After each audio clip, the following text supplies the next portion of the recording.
राजा तुम्हार मन मानी, छोड़ो राजा खाना संभारो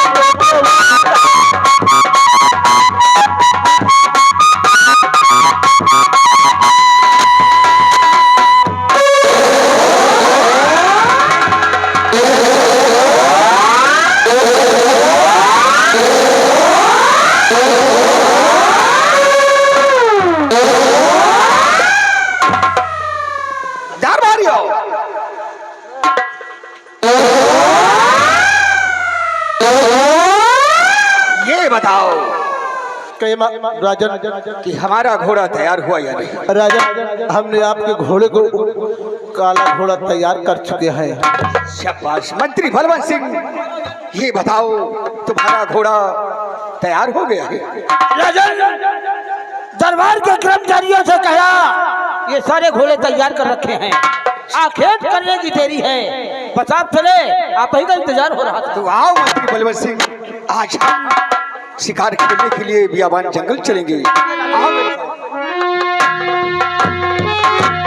मुनीलाल, बाबू बाबू वहां चल रहे हो? बाबू, महाराज जी ने कहा आओ हमारे साथ, हम बियान जंगल चलते हैं। अरे बियान नहीं तो काफिर, बियाबान जंगल। बियावान। महाराज के सामने कोई बदतमीजी नहीं करना। आओ जल्दी आओ।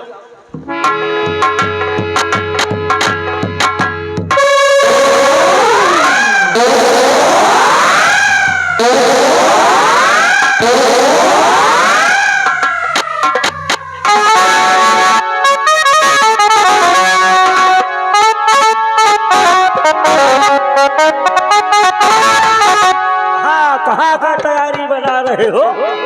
हाँ मेरे दोस्तों, आइएगा, देखिए महाराज जी और मंत्री जी और मुन्नीलाल तीनों लोग तैयारी करके यहाँ पे तैयारी कर रहे हैं।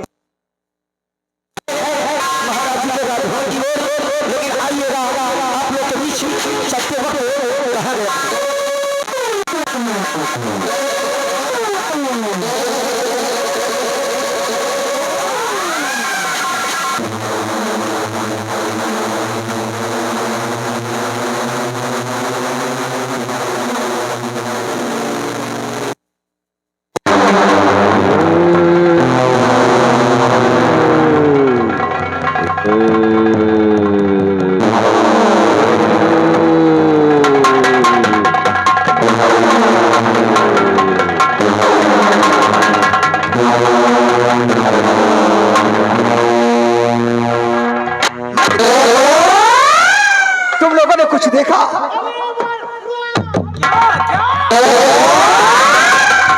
क्या देख रहा है तू? क्या खाने? निहुरा नहीं, वो निहुरा है। और फिर महाराज शेर मृग चीता का शिकार करेंगे और तुम्हारे सारे निहुरा की बात पड़ी है। आइए महाराज। वहां से चलो, नहीं वो शेर निकल जाएगा।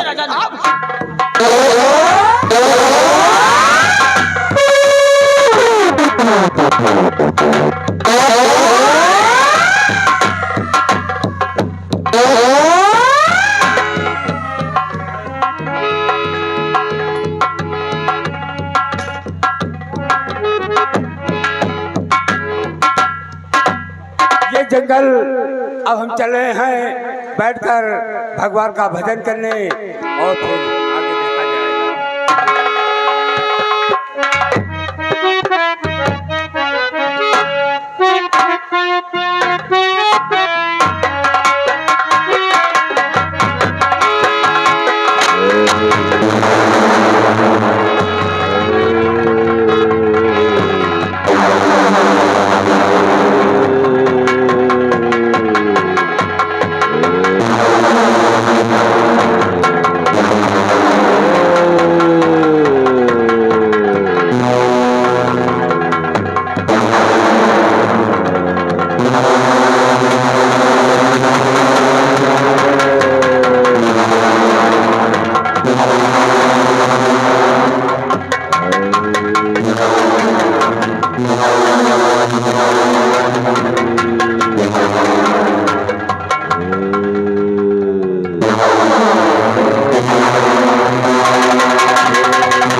अपने दौलत में चूर है और तू देखता रहे। मैं बैठकर भजन कर रहा हूँ और मेरे भजन में तुमने बेग डाल दिया। हराम जा, हम तुझे सलाह देते हैं कि तेरे महल में चिराग बारने वाला कोई पैदा नहीं मुनिराज, मैंने जानबूझ करके तुम्हारे धक्का नहीं मारा। राजा इतना नशे में चूर है कि तू देख नहीं सकता कि कौन कहाँ बैठा हुआ है, और तू इतना घमंडी है। हम तुझे सलाह देते हैं कि जाओ, तुम्हारे महल में कोई दीपक बारने वाला नहीं होगा। मुनिराज, अरे खता माफ कर दो हे मुनवर हमारी।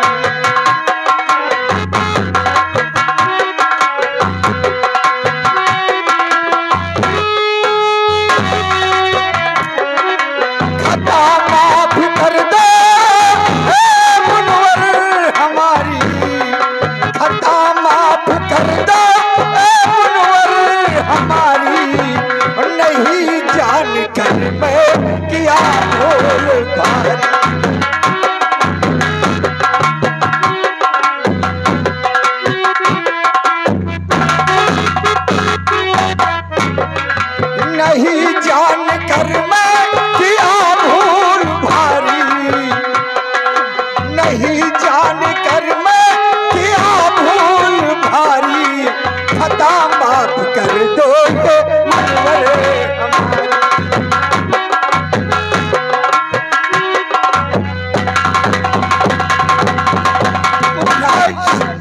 मेरे राजमहल में प्रभु की कृपा से सब कुछ है, गाड़ी बंगला धन दौलत सब कुछ है, लेकिन मेरे महल में आज तक कोई चिराग जलाने वाला नहीं है मुराद।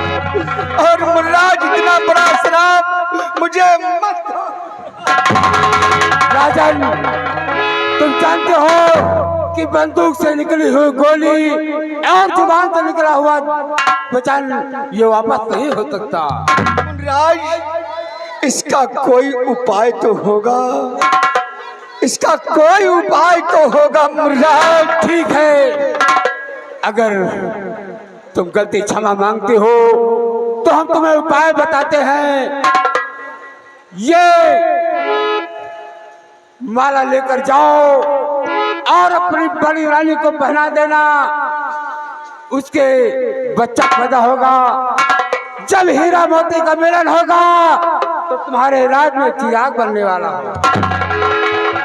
क्या कहा मुनिराज, ये हीरे का माला अपनी बड़ी अर्धांगिनी को पहना देंगे, उसके कोख से जब कोई संतान पैदा होगा तो उसका नाम हीरा होगा।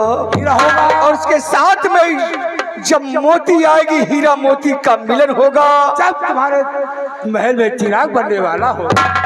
वाह मुनिराज वाह, तुमने ये उपाय बता करके बहुत बड़ा उपकार किया है।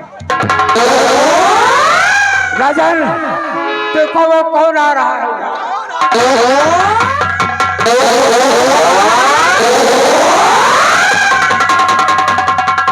कोई तो नहीं है राजन। मंत्री बलवंत सिंह, लगता है कि साथ साथ भगवान से मुलाकात हो गई है। हाँ राजन, अभी अभी मुनिराज ने कहा देखो वो कौन आ रहा, और अंतर्याम हो गया। कौन मुनिलाल? मंत्री बलवंत सिंह। अरे मुनिराज। हाँ राजन, अब मैं शिकार खेलने आगे की तरफ नहीं चलूंगा, क्योंकि मुझे बहुत जोरों की प्यास लगी है और अनजाने में मुझसे बहुत बड़ी गलती हो गई।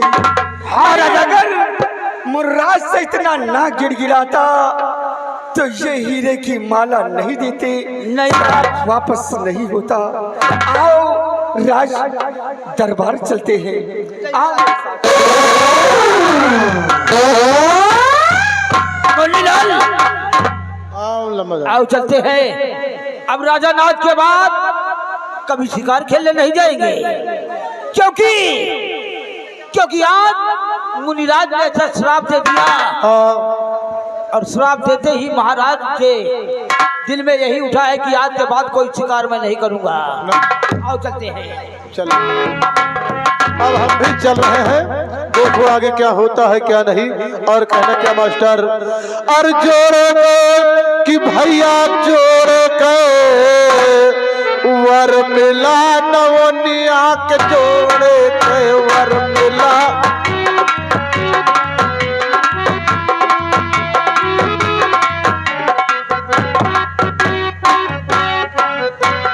जोड़े के भैया जोड़े के वर मिला, नवनिया के जोड़े के।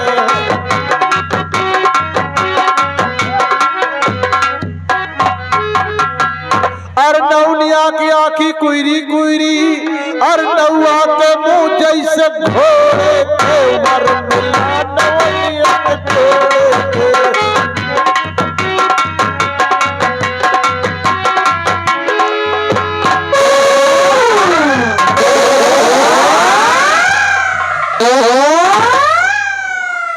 मंत्री बलवंत सिंह और अजन राज दरबार हम आ गए हैं। प्यास के मारे मेरा गला सूख रहा है, मैं बैठ करके आराम करता हूँ। और जाओ हमारी दोनों रानियों को कहो कि महाराज ने तुम्हें याद किया है। मुन्नीलाल कहाँ हो? जाओ दोनों बड़ी और छोटी रानी से कह दो कि महाराज तुम्हें दरबार में पुनः याद कर रहे हैं। जैसा कहो। जाओ।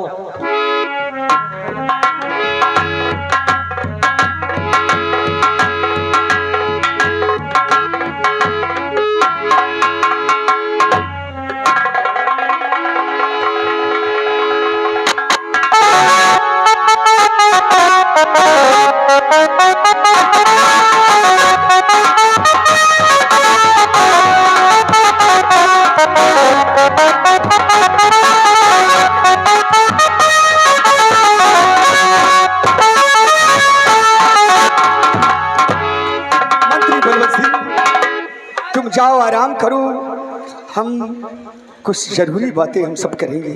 ठीक है राजा।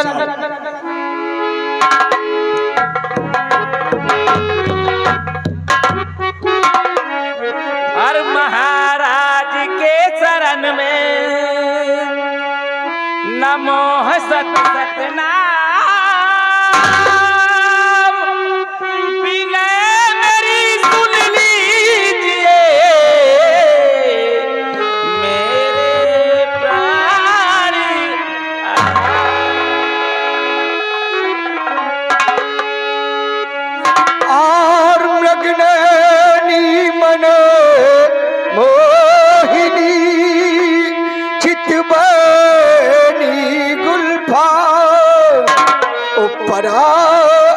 जरूरी इस घड़ी एक आपसे और महाराज विनती यही है कि हमारी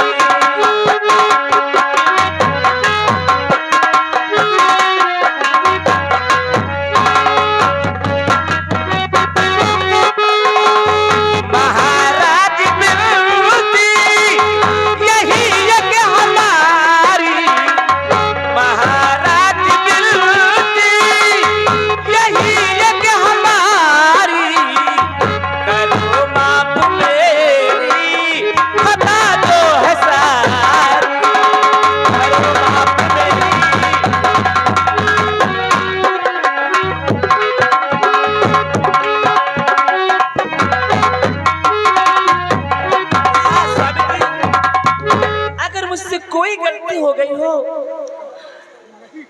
तुम मुझे अपनी अर्धांगिनी समझकर माफ कर। नहीं प्रिय, आज तक तुमने कोई ऐसी गलती नहीं किया है। तुम तो समझदार हो, अपने स्थान पर बैठ जाओ और ये बताओ कि अभी तक छोटी रानी नहीं आई है। हम थोड़ी देर बैठ करके उनका इंतजार करते हैं।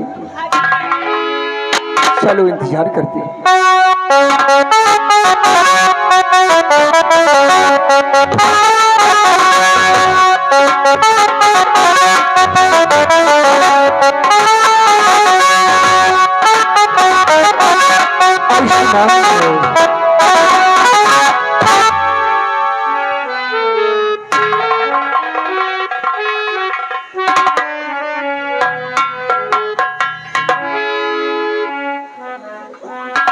क्या बात है स्वामी, आप चिंता में क्यों नजर आ रहे हैं? दीदी क्या बात है? आज तुम दोनों रानियों से हम कुछ बताना चाहते हैं। कहिए स्वामी, आखिर क्या कहना चाहते हैं? मेरी दोनों रानियों, कल मैंने शिकार खेलने गया था तो अचानक मेरे घोड़े से एक मुनराज की टक्कर लग गया है। उस मुनराज ने क्रोध में आकर के मुझे श्राप दिया, कहा, ए घमंडी राजा, तू दौलत के नशे में अंधा हो गया है। जा, मैं तुझे श्राप देता हूँ कि आज के बाद तेरे महल में चिराग नहीं जलेगा। मैंने मुनराज से मैंने बहुत लड़खड़ाया और कहा कि मुनराज, इतना बड़ा शराब मुझे मत दो। प्रभु की कृपा से मेरे यहाँ सब चीज है, लेकिन आज तक दीपक जलाने वाला राज दरबार में नहीं है। मुनराज को हमारी बात सुनकर के उन्हें माया आ गया। कहा कि हे राजन, मैं तुम्हें हीरे की माला देता हूँ। ये हीरे की माला अपनी बड़ी रानी को पिन्हा देना। उसके कोख से जब कोई संतान पैदा होगा तो उसका नाम हीरा होगा। जब हीरा के साथ में हीरा और मोती का मिलन होगा तब तुम्हारे महल में चिराग जलेगा। ये हीरे का माला मैं बड़ी रानी को दे रहा हूँ, ये लो। और ये बताओ, तुम्हें कोई इतराज तो नहीं है? नहीं स्वामी, मुझे कोई इतराज नहीं।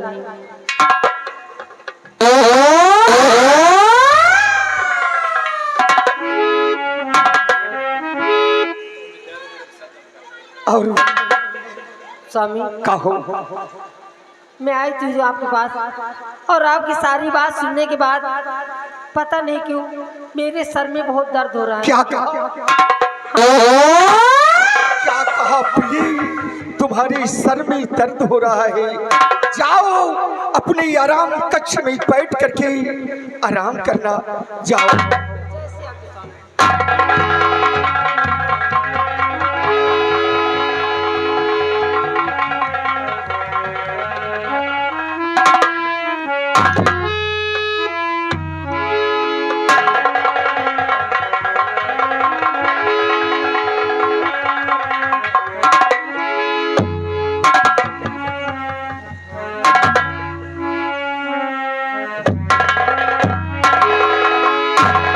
बड़ी रानी, मैंने तो सोचा कि छोटी रानी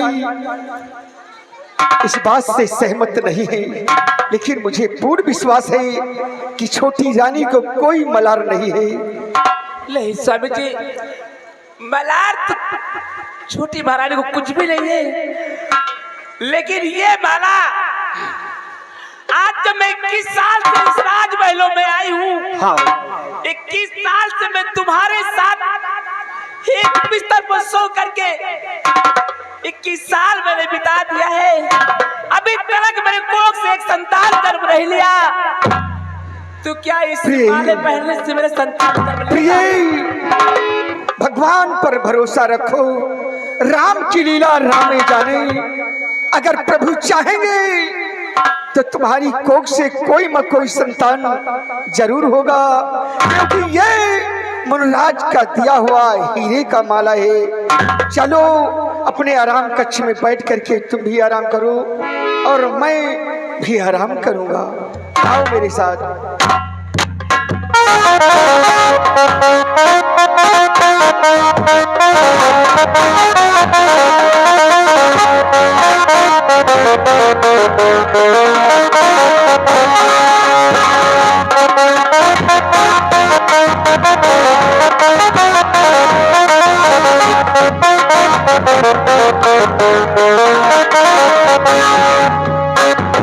मुन्नीलाल, हाँ मुन्नीलाल, आजा भैया। यार क्या समाचार है भाई? जब हम हमारे साथ महाराज जी और महाराज के साथ महामंत्री बलवंत सिंह और पीछे हम शिकार खेलने के लिए मैदान जंगल में गए, तो क्या हुआ वहाँ पर एक शेर को पीछे करते करते बहुत दूर निकल गए। अच्छा, उसके बाद एक मुनिवर जी यानी महात्मा जी राम का भजन कर रहे थे, महाराज के ठोकर लग गई और उस शेर को पीछा करते करते वहाँ पे बाबा जी ने शराब दे दिया। क्या शराब? हाँ, तो पियो फिर। अरे चुप रहो यार, पीने वाली शराब नहीं, शराब दे दिया। जाओ आज के बाद तुम्हारे इस विक्रमगढ़ राज में दीपक नहीं जलेगा, क्या? कोई चिराग जलाने वाला नहीं रहेगा। फिर क्या हुआ? महात्मा जी ने कहा, मुंह से निकली बोली बाढ़ से निकला हुआ तीर से निकला हुआ बाढ़ कभी वापस नहीं होगा। फिर क्या हुआ? उसके बाद महाराज जी ने कहा कोई उपाय है मुनिवर? तो कहा हाँ, एक हीरे नाम का माला दिया है, जाओ अपने बड़ी वाली रानी के गले में डाल देना, जब उसके कोई संतान जन्म ले, जब उस बड़ी महारानी की कोई संतान जन्म ले तो उसका नाम हीरा होगा, हीरा के साथ जब मोती का मिलन होगा, जब उसके बाद तुम्हारे इस विक्रमगढ़ राज में चिराग जलेगा। अच्छा यह बताओ कि जिस समय महाराज जी ने उस मोतियों का माला दी, उस समय क्या दोनों महारानी जी थी कि एक महारानी जी थी? बड़ी वाली महारानी की जैसे गले में डालने की कोशिश किया, हाँ। छोटी रानी जी ने आ गई। फिर क्या हुआ? कि हमारा बहुत जोर से सर टकरा रहा है। उसके बाद बड़ी वाली महारानी गले में माला डाल दिया, छोटी वाली रानी चली गई। तो यार हो सकता कहो न राजे हुई के गई हुए यार, यही बात मुझे भाई समझ वो नहीं आया। इसी मोतियों के माला के जरिए हमको लगता संतान पैदा होगा। भाई सब सोचता है कि हमारे कोख में एक बेटे का जन्म हो और मेरे बेटे कोख में बेटा रहे, गोद में बेटा रहे और हमारा नाम रोशन हो और पूरे राजभवन और राज हवेली का नाम रोशन हो। अरे छोटी वाली महारानी फूल के गुब्बारा हो गया यार, कहो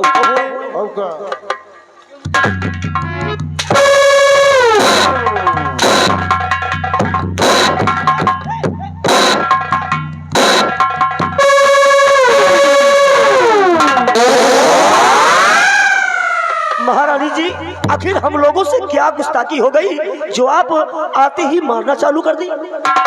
हाँ महाराना जी, बताइए उसका कारण क्या है? मैं जानना चाहती हूँ कि मेरे ना रहने पे मेरे पीठ पीछे क्या बातें हो रही हैं? अरे वही बात होती थी जो महाराज जी ने बड़ी वाली रानी के गले में हीरे नाम का माला डाला था, उस समय आप नाराज हो गए। यही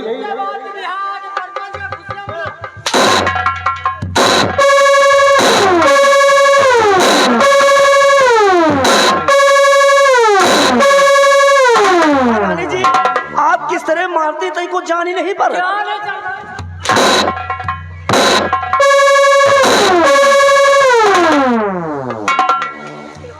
एक बात मेरी कान खोल के सुन लो।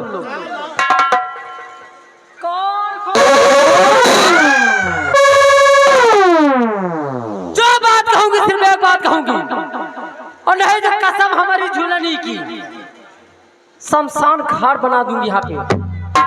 और मेरी बात गौर करके तुम सुनो। वाह महाराज वाह, क्या खूब इंसाफ किया मेरे साथ, क्या खूब इंसाफ किया है। क्या क्या सपने सजा के तुम्हारे इस राजमहल में आई थी कि मेरे कोख से कोई पुत्र जन्म हो लेगा जो इस हुकूमत का शहंशाह कहलाएगा, लेकिन तुमने मेरे साथ ऐसा नहीं किया। अगर वो हीरो का हार मुझे मिला होता, वो हीरेधार मुझे मिला होता तो मेरे कोख से जन्म लेता और उसके बाद मेरा बेटा इस हुकूमत का शहंशाह कहलाता।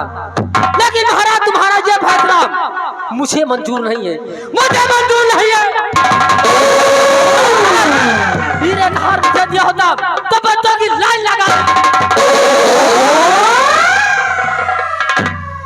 अब बात रही इस हुकूमत की, बात है इस हुकूमत की, तो इस हुकूमत पे राज करूंगी मैं और कोई दिन कभी नहीं आने दूंगी कि कहां बड़ी महारानी हरामजादी इस सिंहासन पे राज करे, उसका बेटा राज करे, मैं ये कभी नहीं होने दूंगी।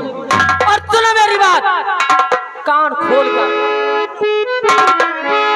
और क्या बतलाऊं इस घड़ी आखिर मेरी है।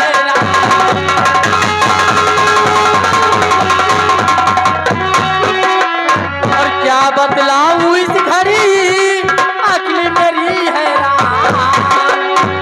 क्या बतलाऊं इसी घड़ी अगली मेरी हैरान। और राज महल में शाह ने किया मेरा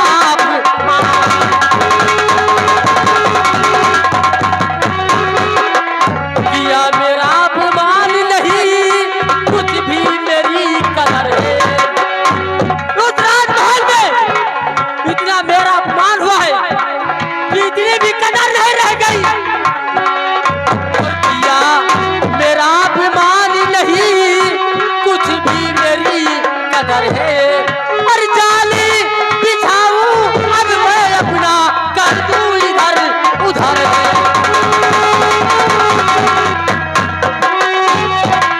और कैसे मारूं मैं सौतन को, दिल में यही फिक्र है। वो हरामजादी बड़ी रानी, दिल में एक ही तमन्ना है कि कौन सा उपाय करूं कि उसे मार के इस दुनिया से नामर्दान खत्म कर दूं, ताकि वो हीरा बहार मेरे गले में हो, मेरे गोद से पुत्र जन्मे, ताकि इस हुकूमत का शहंशाह कहलाए। कैसे मारूं मैं सौतन को, दिल में यही फिक्र है। और जाल बिछाऊं अब मैं अपना कर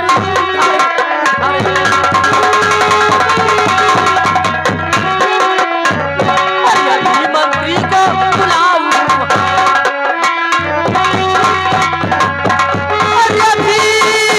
मंत्री को बुलाऊं और उन्हीं से काम कराऊं। न रखूं कुछ भी कसर है, न रखूं कुछ भी कसर है। और मरवा कर सौतन को अपनी बनू राज बनता है।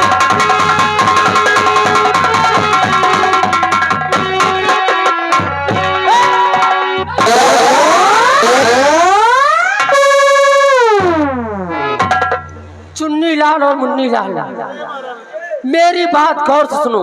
अगर मेरे कहने में चलोगे तो वादा करती हूँ धन और दौलत से मालो माल कर दूंगी, लेकिन किसी को मेरी बात की शिनाख्त नहीं लगनी चाहिए। नहीं लगेगी। अब अगर मेरे खिलाफ गए, अब अगर कोई भी मेरे खिलाफ गया तो याद रखना कसम हमारी झूलनी की, अगर दौड़ा के गोली न मारी तो मेरा नाम भी महारानी कामनी नहीं। अगर दौड़ा के गोली नहीं मारी तो इनका नाम महारानी कमीनी नहीं।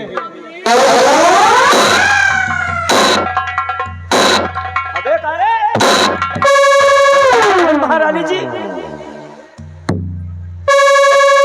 मरवा रहा यार। अरे महारानी कामनी की कमीनी, महारानी की कमीनी कह रहा है। महारानी कामनी, जल्दी जाल माँ भैया ले लेना नाम। समझ गया ना?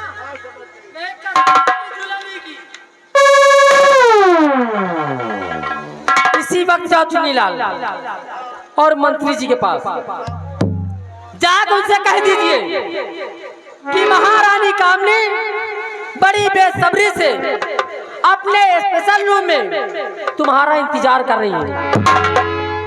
तत्काल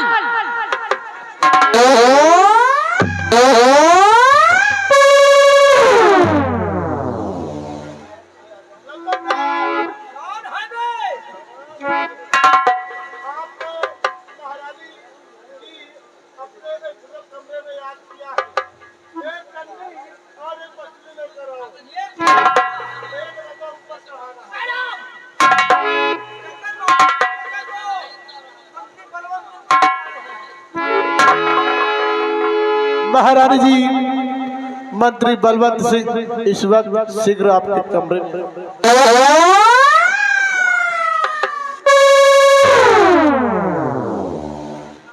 आइए मंत्री जी, हमारे कमरे में आपका स्वागत है। तो रानी जी बतलाइए, अरे क्यों बुलवाया?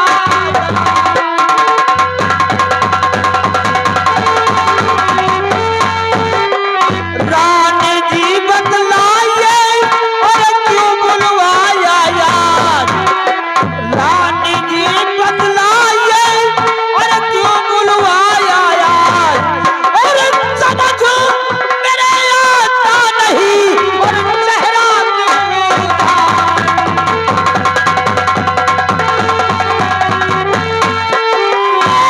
समझो मेरे आता नहीं, और चेहरा क्यों था?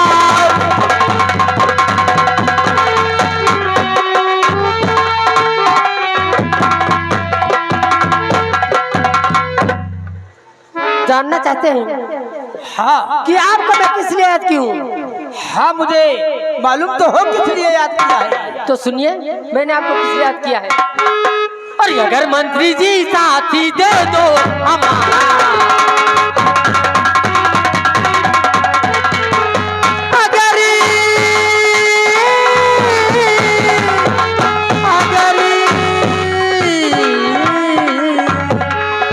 अगर मंत्री जी साथ दे दो हमारा, अगर मंत्री जी साथ दे दो हमारा, अगर मंत्री जी साथ और दे दो हमारा, और बता दूंगी उस वक्त मैं सारा।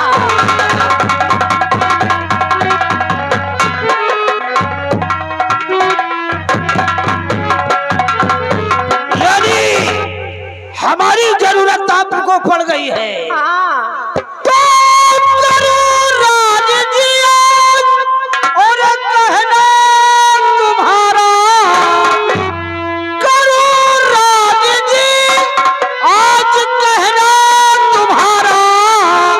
बता दो मुझे सारा।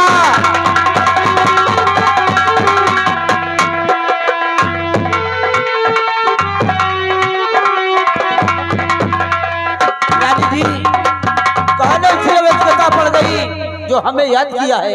काम की बात बोलो। तो सुनिए मंत्री जी, क्या आपसे काम की बात क्या है? तो मेरी सावधानी जो रानी महल में रहे, मेरी सावधानी जो रानी,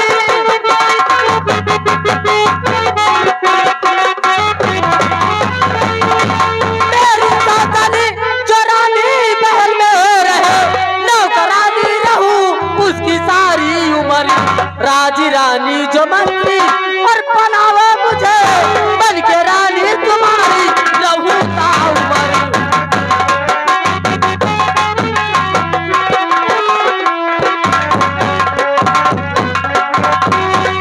वो जो बड़ी महारानी है, अगर उसे रास्ते से हटा दो तो वादा करती हूँ कि जिंदगी भर तुम्हारी रानी बनकर मैं रहूंगी।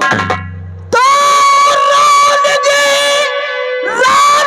हुक्म फरमाइए, रानी जी ना आज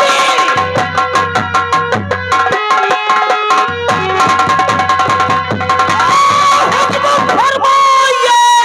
आपका कहना ये मुझको स्वीकार है। कौन सा काम इतना और जरूरी पड़ा, हुक्म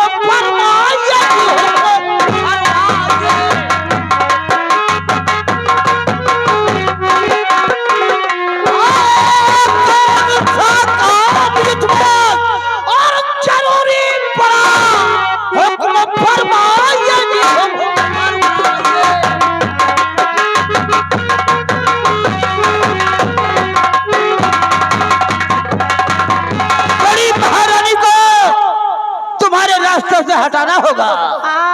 लेकिन अब बदले में ये जवानी हमारे नाम करना होगा। अरे सब कुछ तुम्हारे नाम कर दूंगी। अपनी जवानी बात छोड़ो करके। अरे यहाँ तक मैं सोच के रखी हूँ कि तुम्हें यहाँ का सम्राट बनाऊंगी। तो सोच लो कि बड़ी महारानी का काम तमाम हो गया। आपके कहने से कुछ उजर ही नहीं है। आज ही जाकर बड़ी महारानी को तुम्हारे रास्ते से हटा दूंगा। एक बात मेरी कान खोल के सुन लो। बोलो। महारानी जी को रास्ते से हटाना इतना आसान नहीं जितना तुम समझ रहे हो। इस वक्त महारानी अपने सैन्य कक्ष में विश्राम कर रही है और सेनापति का सख्त पहरा लगा हुआ है। वहाँ पे महाराज बंगले में है नहीं। आप जाइए और अच्छा टाइम देख के उसका काम तमाम कर दीजिए। और हाँ, सेनापति के नजरों से बच के रहना, क्योंकि सेनापति की नजरें बिल्कुल गिद्ध की जैसी है। अगर कहीं एक मार ले गए रानी को और फंस गए तुम, तब तो लेने के देने पड़ जाएंगे। नहीं, आपके कहने के मुताबिक हम सेनापति से बात कर जाएंगे और बड़ी रानी को खत्म करने के बाद ये सूरत तभी आपको दिखाएंगे। मुन्नीलाल, लाओ मेरी शमशीर।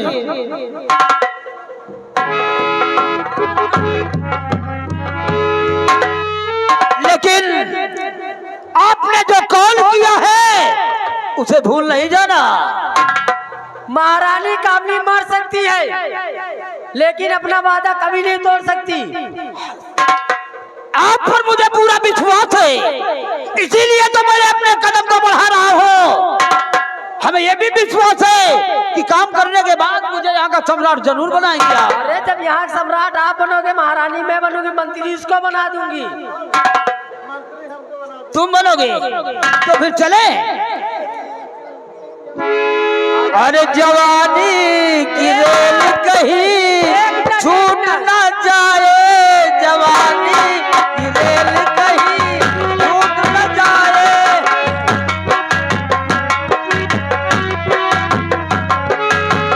कोई लुटेरा टिकट तेरा मेरा, कोई लुटेरा टिकट तेरा मेरा, चुरा के हम दोनों को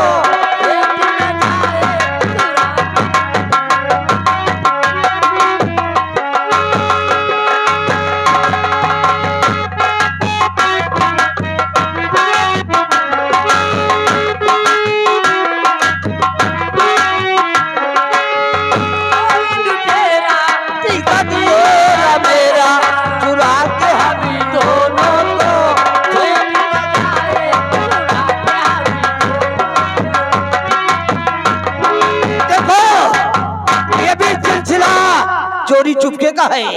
हम लोगों को बचा के काम करना चाहिए। जब तक महाराज और महारानी ये दोनों है, बहुत हिसाब से काम करना होगा। हिसाब से जो बात है उसको याद रखना। तो चल रहा हूँ महारानी जी। रफ्तार मरियती, रफ्तार मरियती कि दरिया भी रवानी मांगे और चाल मरियती कि तलवार भी पानी मांगे।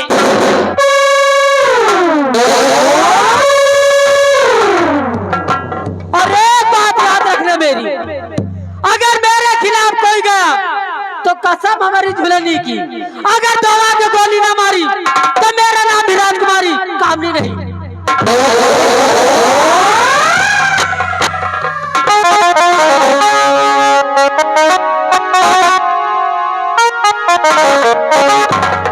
मुन्नीलाल, देखो अपने आराम कक्ष में बड़ी महारानी आराम कर रही है, तो सेनापति जसवंत सिंह का सख्त पहरा है गेट पर।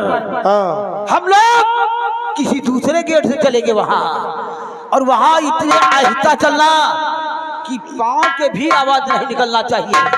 ये तो पाँव लेके हम चलबे न करी हुआ। अच्छा, फिर किस तरह चलेगा? वही बात है, तुम भला बताओ। का रखब तो एकदम मजे मजे मजे मजे, बिल्कुल धीरे धीरे।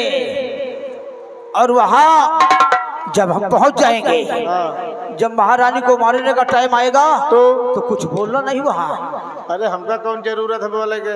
देखो वो बड़ी राजमाता है ना, और सेनापति का पहरा भी है, और अगर हम लोग पकड़ गए तो महाराज सीधा फांसी करवा देंगे।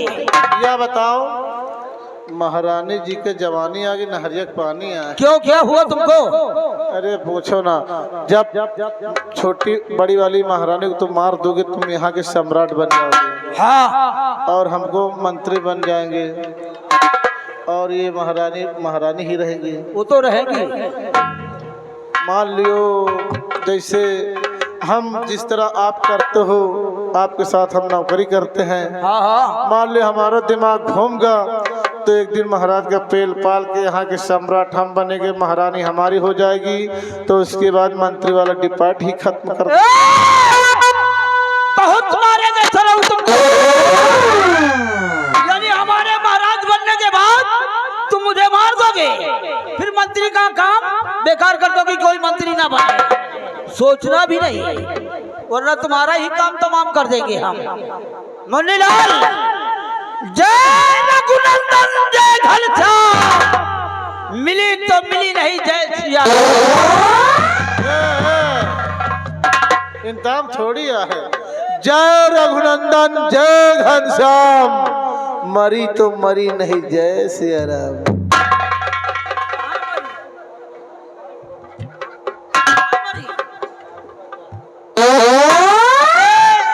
साले चिरकुट, मरी नहीं, मिली तो मिली नहीं, जय सिया राम। हम मिली को कहते हैं तो साला मरी को कहता है। मुन्नीलाल, हमारे काम में दखल अंदाजी नहीं करना। आओ मेरे साथ। हेलो, क्या सर हमारा बात बड़ी जल्दी पकड़ा तो कहे क्या सर कर जा। यार कोई बात लगे रहेंगे, जुगाड़ तो फिट पे करेगा, सुबह तक देखा जाएगी। कहना क्या मास्टर, चलते चलते अरे दाल दरे का चकरियो हो पिया, मसूड़ी मंगाई दा।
यही है महारानी जहां अपने आराम का ठिकाना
इधर आ।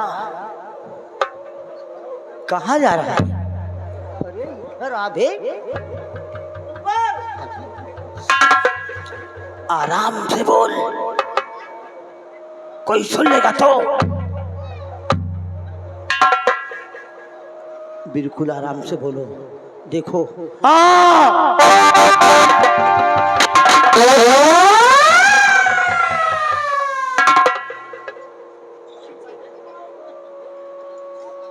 क्या समझाया था तुझको?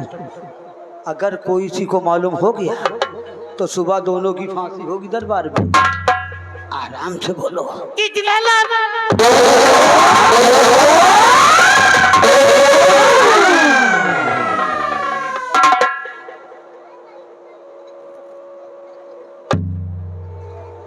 जब कहा आराम से बोलो, कितने लाते बोले? बहुत मार अफसर हो।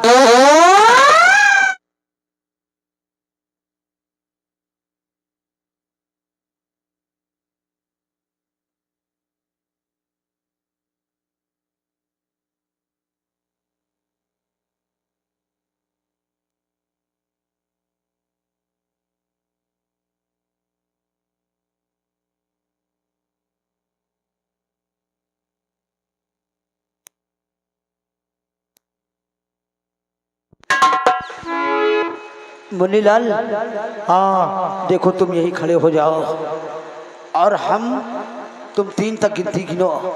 तीसरे पे हमारी खंजर और महारानी का गला होगा। नवंबर गिनी?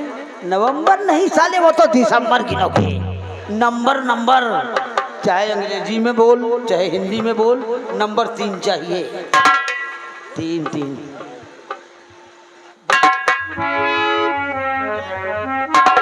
ये सो रही हैं। हाँ जगह देगा। ये चोले, तेरा दिमाग खराब है क्या? नंबर बोल। नंबर 1।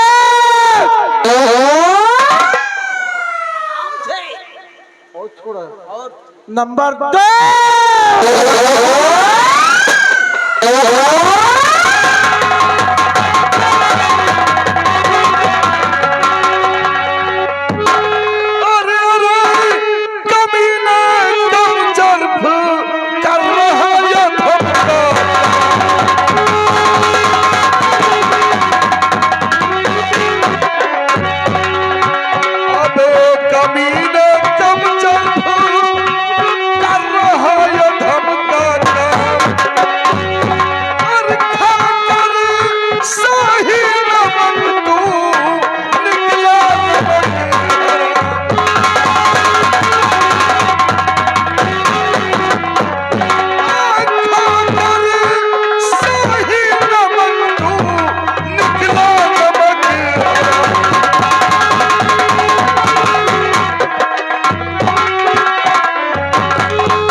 जसवंत सिंह, हमारे समझ में नहीं आ रहा।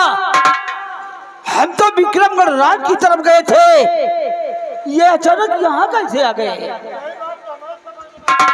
अरे मंत्रीवर, तुम साला अपनी शमशीर उठाकर महारानी के सैन कक्ष तक आया और महारानी के गर्दन पर वार करना चाहा और अब बहाने बता रहा है। सेनापति जसवंत सिंह, मैं आपसे एक बात कहना चाहता हूँ। कहूँ? बोल, क्या कहना चाहता है? तो माफ कर दो खता मेरी, अरे सेनापति, माफ कर दो खता मेरी और ऐसी गलती दोबारा करूंगा नहीं।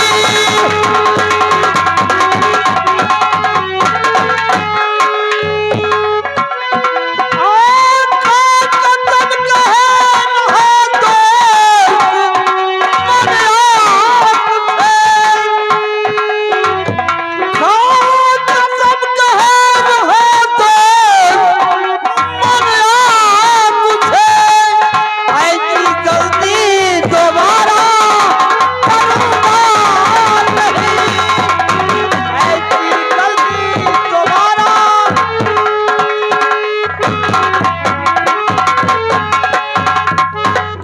मैंने आपसे अपने गलती की क्षमा चाहता हूँ। मंत्रीवर, तुमने महाराज का नमक खाया है। हाँ, महाराज का नमक खाने के बाद भी तू महारानी के साथ क्या करने जा रहा था? मुझे यही याद नहीं कि मैं अरे तुझे शर्म आनी चाहिए। चुल्लू भर पानी में डूब मरना चाहिए। साला अब गलती मान रहा है मुझसे। अरे साला कलबानो। मंत्रीवर, हाँ, मैं तुम्हें माफ नहीं करूंगा। अगर बड़ी महारानी जी तुम्हें माफ कर देंगी तो मैं भी माफ कर दूंगा। अगर बड़ी महारानी ने तुम्हें माफ नहीं किया तो तेरा गर्दन काट कर तुम्हें माफ करना ही होगा। और आप माफ करेंगे तो आपका कहना महारानी जी जरूर स्वीकार करेगी। और ये खबर महाराज तक जाना नहीं चाहिए। दोबारा अगर मुझसे कोई गलती हो, जी चाहे तुम सो करना, आपका अधिकार रहेगा। मैं सौगंध खाना। महारानी जी से तुम अपनी गलती मानो। अगर महारानी जी तुम्हें माफ कर देंगी तो मैं भी माफ कर दूंगा। चलो राजमाता।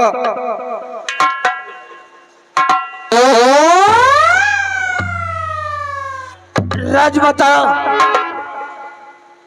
देखो ये सर हमेशा आपके चरणों में झुका है और झुका रहेगा। हमारे इस वक्त समझ में ये नहीं आ रहा कि आराम कक्ष तक मैं आया कैसे। फिर जो हुआ तो हुआ। बस एक बार मुझे माफ कर दो राजमाता। और ये खबर महाराज तक नहीं पहुंचना चाहिए। दोबारा आप कोई ऐसी गलती हमारी नहीं पाएंगी। कोई बात नहीं, ये राज को मैं राज रहने देती हूँ। नहीं तो अगर मैं समझती हूँ हमारे राजमहल में बहुत बड़ी बदनामी होगी कि आराम कक्ष में तुम आए हो, मेरी जान लेने के लिए आए हो। लोग ये नहीं समझेंगे कि तुम मेरी जान के लिए आए हो कि या और कुछ के लिए। नहीं, मैं अपने सम्मान के लिए, अपने महाराज के ताज के लिए आज मैं तुम्हें माफी देती हूँ। जाओ, आज के बाद ऐसी गलती कभी नहीं करना। कभी नहीं होगी, स्वप्न में भी नहीं होगी। अच्छा, मैं चलता हूँ सेनापति। राजमाता ने तुम्हें माफ कर दिया और जाओ, हम भी तुम्हें माफ करते हैं। लेकिन जाते जाते एक नसीहत मेरी याद रखना। बोलो, कौन सी नसीहत? कि आज के बाद अगर महारानी जी की तरफ नजरें उठाकर देखोगे तो तुम्हारी दोनों आंख निकाल लूंगा। नहीं, कभी ऐसा नहीं अगर होगा। महारानी जी की तरफ तुम अपना हाथ आगे बढ़ाओगे तो हम तेरे दोनों हाथ काट देंगे। जब बढ़ाऊंगा तो जाओ, कभी ऐसा होगा नहीं। जाओ, मैंने भी माफ किया तो।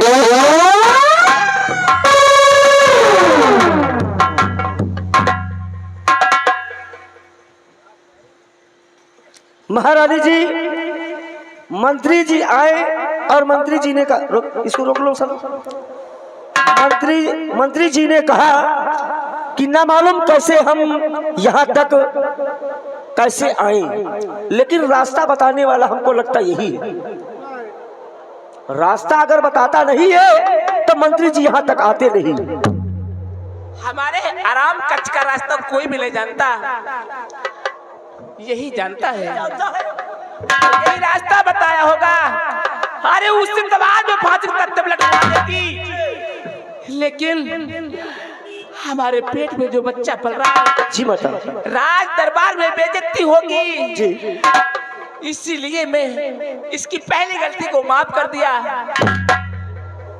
चलो मुझे। महारानी जी, गलती करने वाले को गलती माफ कर दी गई, लेकिन जो रास्ता बताया है तो क्या उसकी भी गलती माफ की जाएगी? अरे हमारा माफ हो। तुम यार कहा है हमका बने बना इज्जत राजमाता, मैंने रास्ता नहीं बताया, उसी के साथ हमारी ड्यूटी लगी थी, क्या करें हम मजबूर हैं। ऐसा मत सोची राजमाता, क्योंकि हम झूठ नहीं बोलेंगे, हमको भगवान के घर जाना है। चल भाग यहाँ से।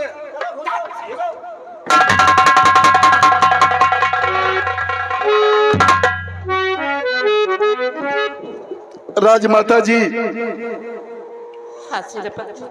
ये तुम्हारा मंत्रीवर तुम्हारा खून क्यों करना चाहता था, ये बात हमारी समझ में नहीं आई। वाह सेना पति, वाह सेना पति,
हरामजादा मेरी जान को बच सकता नहीं, और मुझे ये नहीं मालूम कि मेरी जान क्यों लेना चाहता है।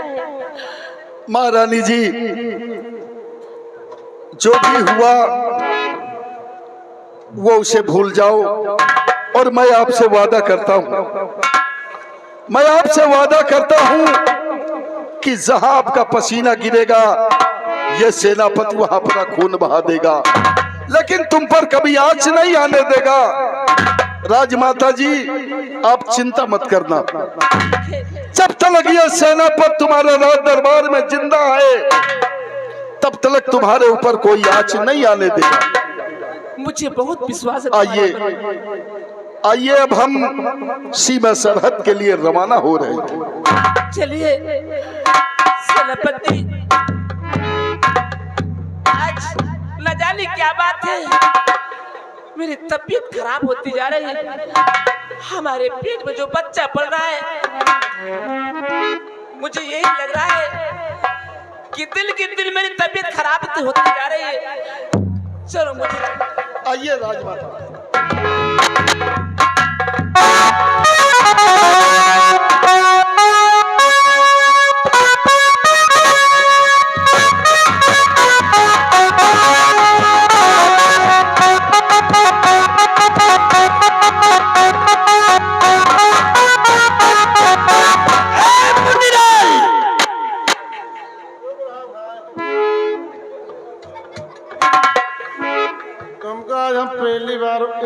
पहली बार?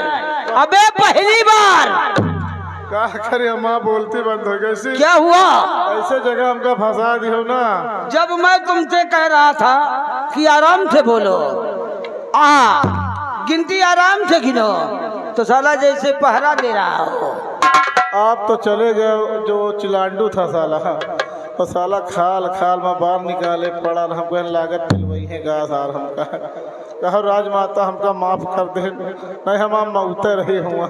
लेकिन सुनो, तो सेनापति तलवार निकाल ले ना, जैसे चिकन पकड़ी के काटे जाना गर्दन पर धरत, तो हमारा समझ लो 4-5 बाल्टी खून निकाल। मुन्नीलाल, सेनापति जसवंत सिंह ने हमें माफ नहीं किया, अपनी मौत को दावत दिया है। अच्छा।